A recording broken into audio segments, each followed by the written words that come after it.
Alrighty then. Good morning, good afternoon, good evening to all who are listening. Well, of course, you'll be listening to this. Welcome to another episode of the Blaque Falcon podcast. And thank you for being with us in this journey for every episode that we've been in so far. And if you haven't checked us out, or if this is your first time listening to us, please do check out all the previous episodes. I'm sure you'll find a whole bunch of content in there that'll be very useful to you and your objectives, dreams, goals, desires, or just simple entertainment if you're busy driving or working or doing whatever.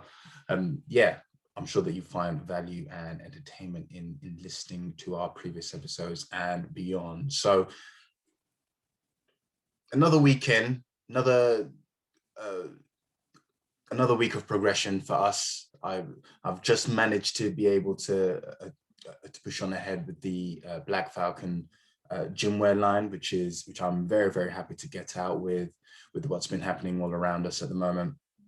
And what the special guest I have with me today is Curtis Hinton of Hinton Magazine. So just to kind of give you guys a little backstory on this, at the time of me trying to brainstorm and thinking out a way of me being able to bring you the gym wear fashion line, I was kind of just brainstorming on how many shoots I'm going to have to do, who I'm going to ask to come join me, how I'm going to get this done, photographers, models, etc. And then just out of the blue, I get a message from a company called Hinton Magazine come send me a DM asking me if they wanted to take part in a photo shoot or be part of the magazine. And I thought, wow, this will be interesting. But anyway, I'm not going to give you all of that. I'm going to hand over the reins to Curtis over here. And yeah, Curtis, just start off with introducing yourself and just tell us a bit about Hinton Magazine. Thanks, Ikenna. Hi, guys. So my name's Curtis Hinton. I'm the founder and current editor-in-chief of Hinton Magazine. We launched Hinton Magazine in 2017 as a men's fashion magazine, kind of like a GQ, something like that, men's health, something like that. But with a little bit of a twist, it was all going to be digital. It wasn't going to be print, as the art of print we felt was slightly going out as kind of we get to that stage of popularity. So we thought, look, everyone's going digital, let's keep it all digital. Within about 9 to 12 months, we'd realized that we were missing a specific area, women's fashion, women's health, women's style. And so we decided to actually incorporate that. And we decided to change our name from Hinton Online, which we originally launched as, to Hinton Magazine. From then, we've just kind of grown from strength to strength, really. As of November 2019, we started launching our monthly covers. As you'll all know, magazines have their cover stars every month, and that's quite an iconic piece. So we wanted to kind of give that feel. So as of 2019, we started doing that. We had Joshua Kane. He's a world-renowned bespoke tailorist based in London. He does the Grammys, he does all of them. We focus on health, fashion, lifestyle, but we also have culture, food and drink. We've got a huge London section on there. That's for food and drinks, restaurant reviews in London. We've recently launched our podcast. So we're kind of growing as a media outlet, which is fantastic to see. We've been growing as a team as well. We've got journalists, over 30 journalists across the world. And the best thing about being digital is that no one has to be directly in a specific office. Everyone can kind of be out there and they send in all their work, which is very handy, especially in these times at the moment. But yeah, so it's been an exciting 3 and a bit years. Nearly 4 at the end of this November, it'll be 4 years. That's amazing. So just give us a bit of so let's wind the clocks back a little bit. What is your background and your education? Tell us the pathway between school, what you were interested in, to then all of a sudden create Hinton Magazine. Then what was the story behind that? Okay, so when I was in school, there was 2 careers I wanted to go down. I wanted to be a broadcaster, or I wanted to be a chef. Now, the broadcaster was maybe a little bit out of reach. Obviously, the heights I wanted was the Schofield heights, the Graham Norton heights, those heights. So you're not going to get them when you're that young. So I decided to go down the chefing route. Became a chef. Was working as a chef for quite a while, and then I kind of just got into liking fashion. And tried to get back into the radio and that sort of stuff, and meeting new different people. And then I got offered a chance to write a column in another magazine, and I enjoyed it so much. I thought, crazily enough, just from writing one article, I thought, you know what, I can create a whole magazine, which was a very big task compared to what maybe I thought it was at the time. But I kind of quickly realized I have to build up a team around me to get enough articles out there to keep rolling out, keep the interest there, because we didn't want to start a blog. That's something we wanted to make sure we weren't starting, was a blog. Just to be fair, when we started, everyone was like, oh, you started a blog, you started a blog. And that was one of the reasons why we changed it to Hinton Magazine as well. We wanted to make sure that people knew that it wasn't a blog. And quickly it became obvious that it was a magazine rather than a blog. So yeah, so luckily enough, I've been able to still do some broadcasting stuff along the way on radio, some on TV, some online TV, that sort of stuff. But yeah, it's just left school at 16 and just went from there. Really, no extra education, just kind of driven hard work and a lot of late nights. Yeah, that's right. Yeah, all part of the entrepreneur grind. I know. Yeah, I'm sure you. Exactly. Yeah, I know exactly about that. But for me, it's not necessarily late nights; it's more early mornings. But everyone kind of adjusts their lifestyle according to what's actually comfortable or somewhat comfortable to them, anyway. So you don't want to do late nights when you're kind of more of an early bird. You want to do early mornings when it's more natural to you to wake up early, or you want to do late nights when it's a bit more natural for you to stay up late night. So yeah, it is different for everyone. So I think you already touched on it earlier, but what is the primary purpose behind Hinton Magazine then? Because obviously you didn't want to just do like a normal blog, just like loads of other people. Yeah. We have our own blog called Blaque Falcon Magazine, BF Mag, but that's just my thoughts just onto paper, and I just put it on the website for just more online content to kind of just get people's minds thinking. But yeah, what is the primary purpose of the magazine then? Is there, because you mentioned fashion, health, lifestyle, is that what attracts, in like from what you found, is that what attracts a lot of readers to the site, because it's those subjects? What is it about the magazine? Yeah, so we tried to make sure in terms of ratio, we're not putting out more food and drink than we are fashion, because obviously there are focus ones. So, but again, it depends what time of year it is. If it's through the summer, especially at the moment during lockdown. Obviously, last year when things opened up again, we managed to get more food reviews done, and people were flooding because they were like, okay, we're all going out now. Literally every day of the week, we need new restaurants to visit. So over August, we probably saw maybe a more of a readership in the overall as food and drink than we did maybe fashion. But normally at 11 months out of 12 in the year, it's always fashion as number one.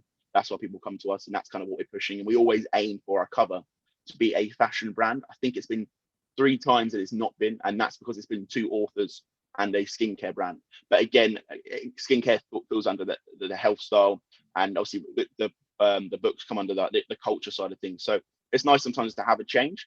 But when we look at the viewers, it is everyone's attracted. The covers that attract the most attention are the fashion brand covers.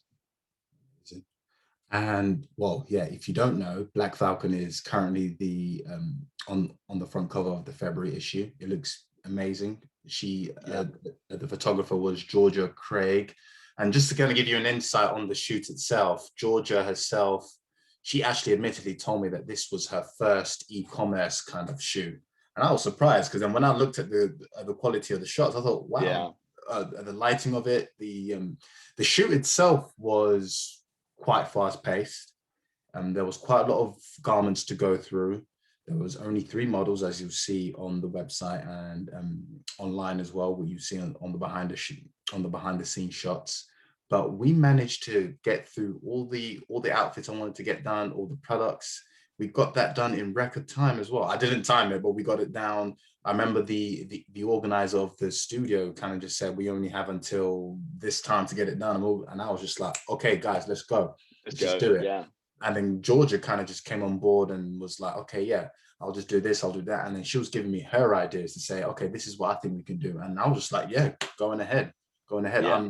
I trust you. I had no choice but to trust, but I kind of just had that confidence to say, okay, this is my first time, but I'm going to do it. And yeah, no, she was lovely. She was really, really good.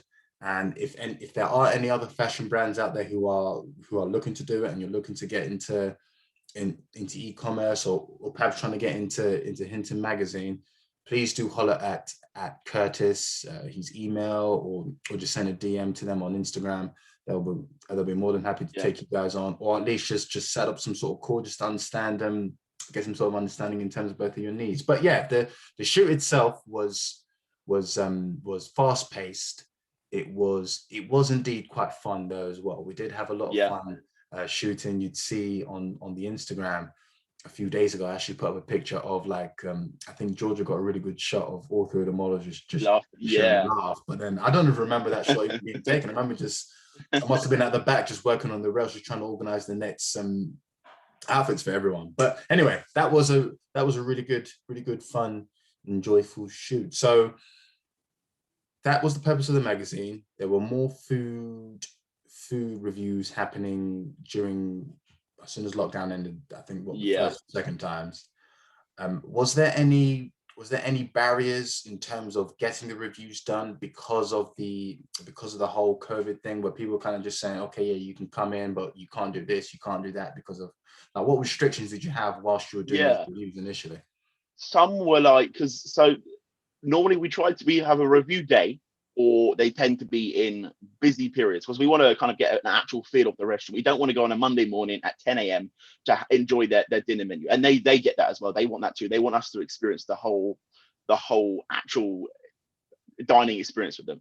So sometimes it's like, look, we'll book a day in, but we booked it on a Friday or a Saturday.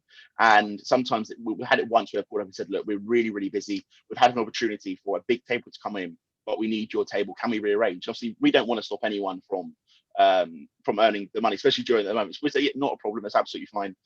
But most of the time, they're actually like towards the end of lockdown, when we kind of got that final announcement to say, look, the bars and restaurants can open here.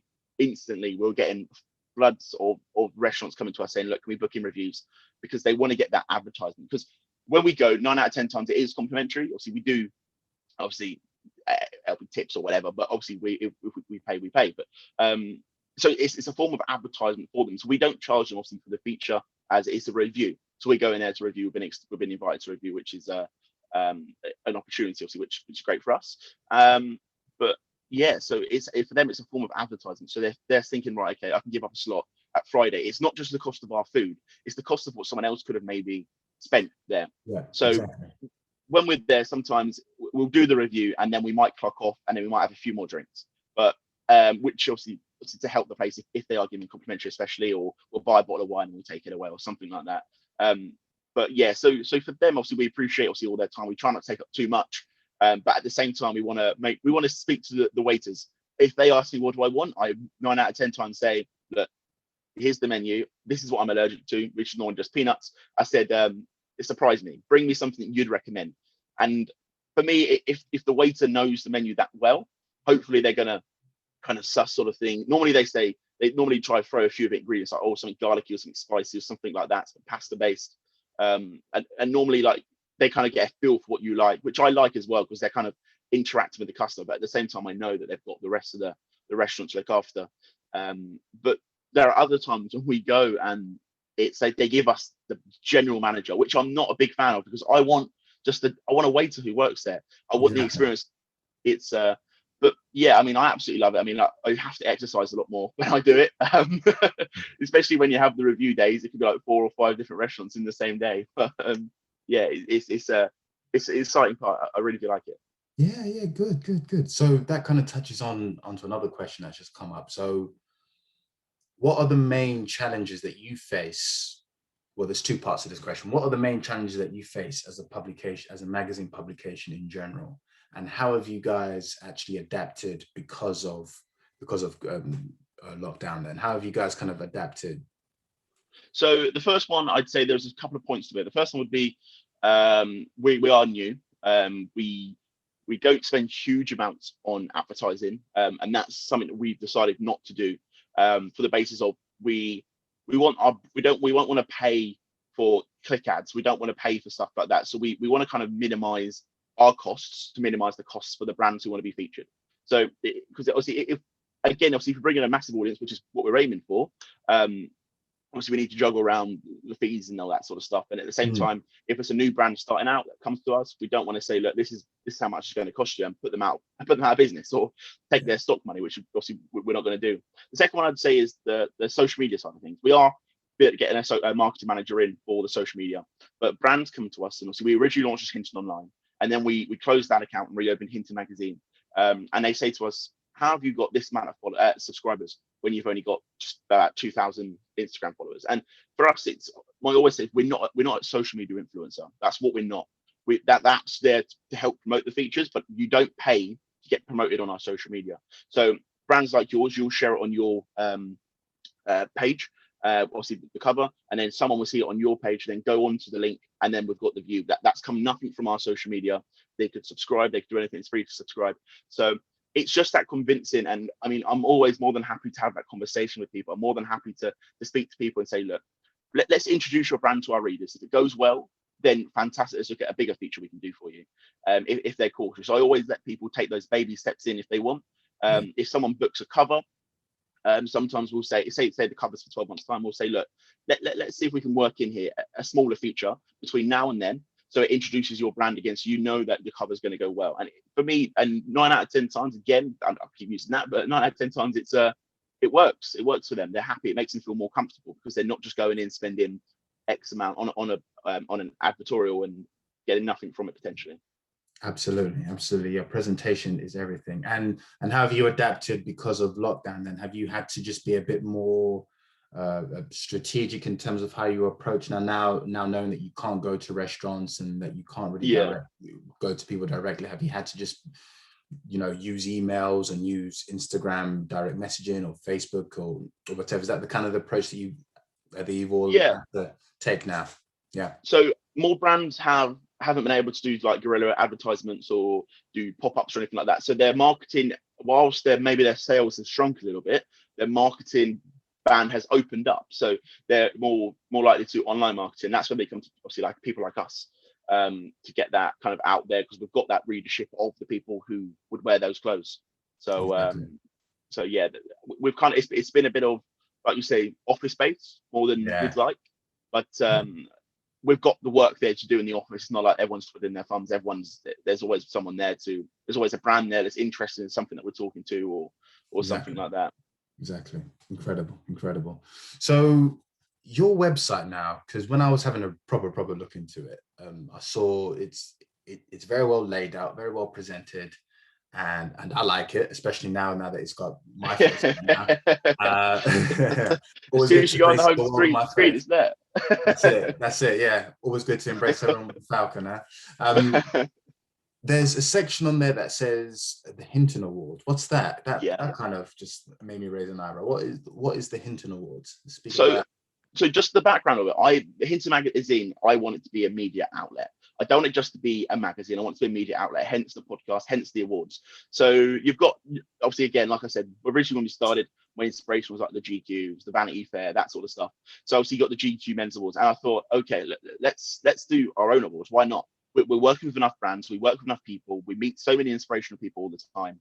We work with restaurants. We see a lot of chefs. Let's reward these people for what we can do. And again, people say to me, oh, it's an advertisement ploy for you, because if, for example, a Made in Chelsea star, Oliver Pavlock, won Stylish Man of the Year, for us, like, he's all about fashion. He's someone for us that people, he isn't, no offense to him, obviously, I'm sure he'll admit this, he's not Brad Pitt level.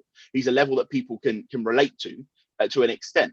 And that's for us. That was our choosing of, and obviously Chloe Lloyd, again, she's married to someone from, I believe, Union J. She won Stylish Woman of the Year. And these are people who people can relate to, because they aren't that out of touch level. They are kind of down to earth-ish. They're not earning millions and millions a year. Yes, obviously they are very comfortable people, but they for us, it was about rewarding people and extending. Like, we've already confirmed that we are going to be doing a second awards this year. So last year was the first ones. Again, we're going to have to stick to virtual because we don't want to risk any lives. But hopefully 2022 will be the year we get everyone into a nice big theatre, do a nice evening, put it on.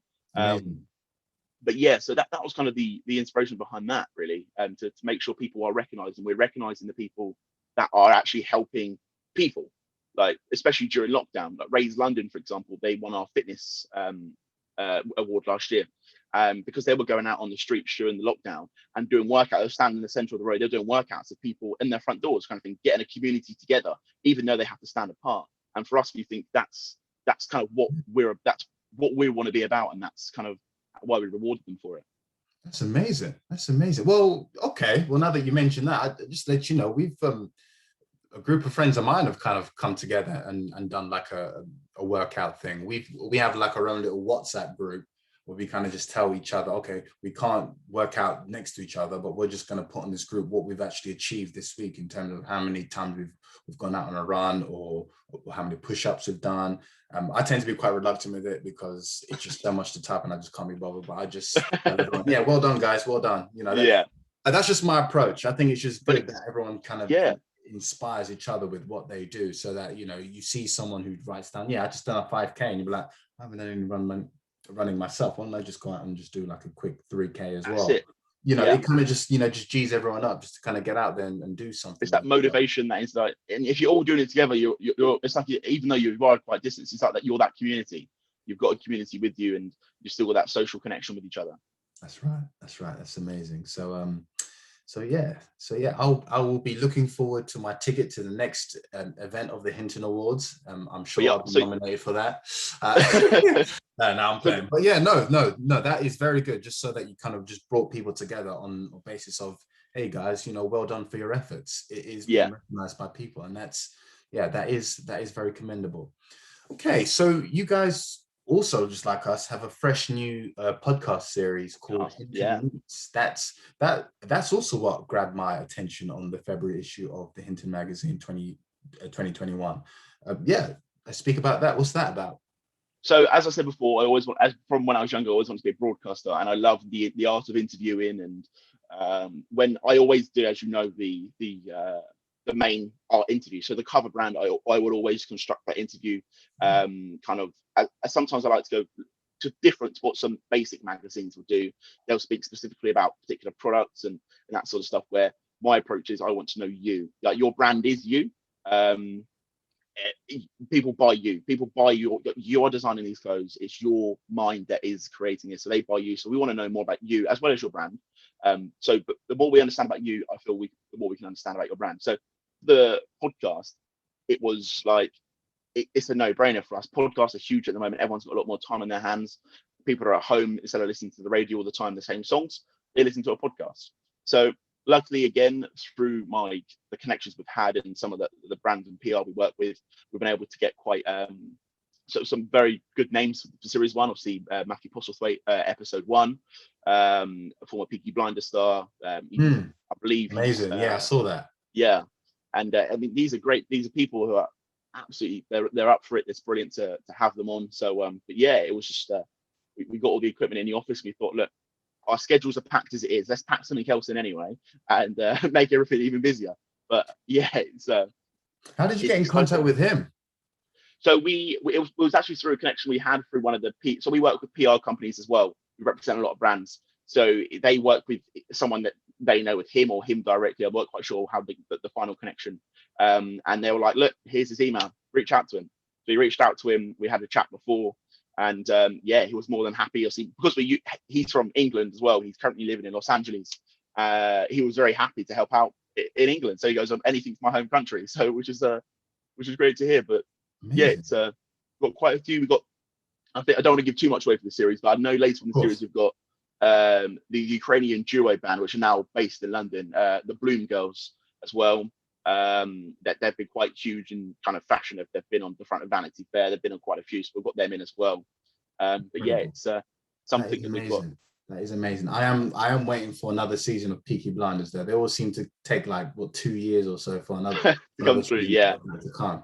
Yeah, no, I think honestly, I think Peaky Blinders has one more season, or they just do a movie and then just end it. Because yeah, I don't like programs where they kind of just drag it. I mean, everyone should have learned this from Game of Thrones. You don't drag programs out too long, otherwise it ends badly. let them end on Let their them end best. when it ends. Yeah, And yeah, less is more for me. I think if you just have yeah. about 4 seasons and end it with a fifth one, that's strong. I think How for many seasons people, of if Peaky Blinders are there? I think there's about 5 right now, isn't there?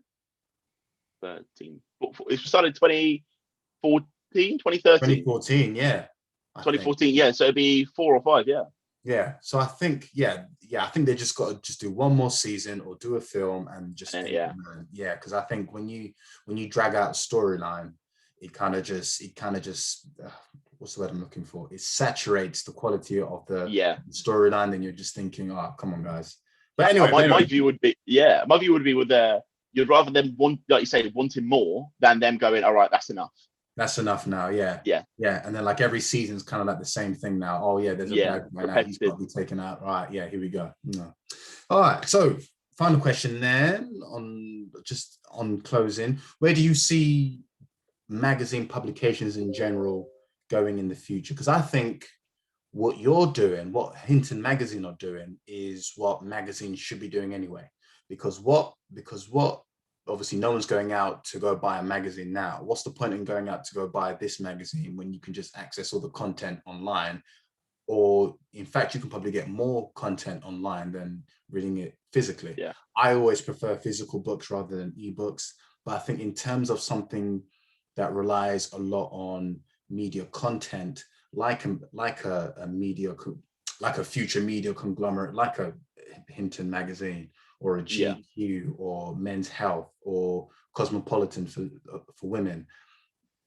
Do you think that's the direction that all magazines are going to be heading into anyway, if they haven't already? What's your opinion on that? Yeah. So like I agree, like you say, that's the point that we give out, is that we can put out features throughout the whole month.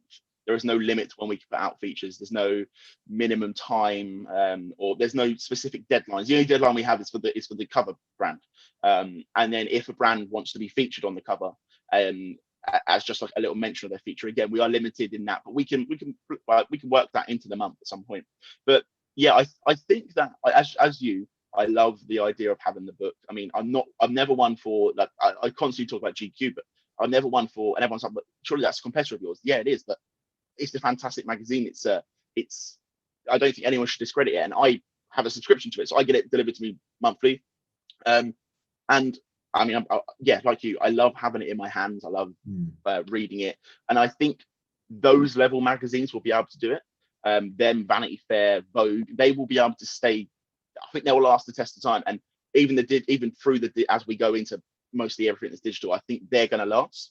But I think anything new or anything recent, I think obviously the Face finished. I think it was the 90s or the 80s that finished. They've brought it back like last year or the year before.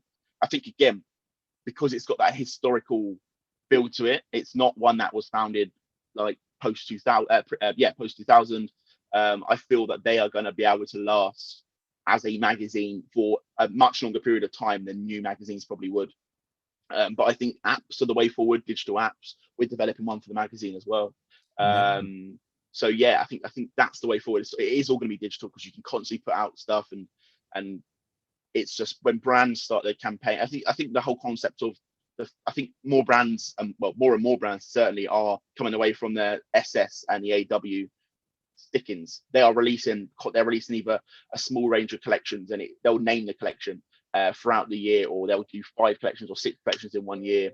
And yeah, I think the future of fashion is changing for the new contemporary brands that are coming out. So yeah, and that is going to link in with the digital age of they can release at any time. There's no specific yearly or bi-yearly magazine that they've got to hit a deadline to. It's interesting when it comes to fashion. I heard Tommy Hilfiger say that his view, the future of fashion, they're not going to be tied down to seasonal collections anymore now. Yeah. It's just going to be, let's just get it out there now to the people. So now what Tommy Hilfiger brand, which is owned by PVH, they're now basically looking at how they can adequately release new products or new garments, but without having to kind of have that quarterly fashion show. Okay, how are you going to do fashion shows now that people aren't going to be going out to fashion shows anymore? Well, they might be by the end of the year, but it probably still won't be to the same capacity to how it was before. No. One big grand hall, everyone's sitting around on the perimeter of the whole thing, and then you have models walk down. It might just be a virtual thing, pay-per-view. I think the end of this month is London Fashion Week for February, and it's all online. So, but they are hoping, the British Fashion Council are hoping that by July's Men's Fashion Week and September's London Fashion Week again, that we are going to be back in. But again, like you say, are we gonna all be there in the big numbers that we are, or is it going to be a limited thing? Yeah, if I was them, I'd do it as a streaming service. If you're confident, if you've been, if you've been tested and you come out negative and you're healthy, then Yeah, yeah, go out there physically, because I think nothing takes away from just being at a fashion show and taking in the energy yeah, of being at a show. But I would still do like some sort of streaming service where you can, yeah, I mean, like, nothing too expensive. What, £10 or something like that, and I'll probably add some sort of show beforehand, have someone perform and kind of show like a make it behind the an scenes event. camera or Yeah, something like that, and stream all of that online live on some websites. Like, don't I wouldn't put it on Facebook, because I think that will kind of oversaturate it. But if you kind of just stream it on like a private pay-per-view service for people to see it, I think yeah, that will be a good stream. Hey, look, Ralph Lauren, if you want to take that idea, that's yours, man. You can have that one free. But but yeah, I think people are having to kind of just be a bit more to kind of just dig deep in terms of their ideas. For example, this podcast wouldn't have existed if it weren't for lockdown, because it was just something that came in my mind. yeah, It may have been the same for you guys in terms of how you approach new brands, new models, yeah, new approaches to create new content for Hinton Magazine. That's there's a few points to think about. That's very interesting. Okay, well, if there's yeah, I think we'll end it like that. Thank you so much for your time, guys. Thank you for listening, and yeah, check us out in the next episode. And of course, don't forget, I'm gonna put all of Hinton's links, the Blaque Falcon article link, and of course, if you do wish to be featured on Hinton Magazine, please do send Curtis an email or a DM. I'm going to put all of his details on the description. Like, share, describe. Thank you, guys. Thanks for listening. Peace.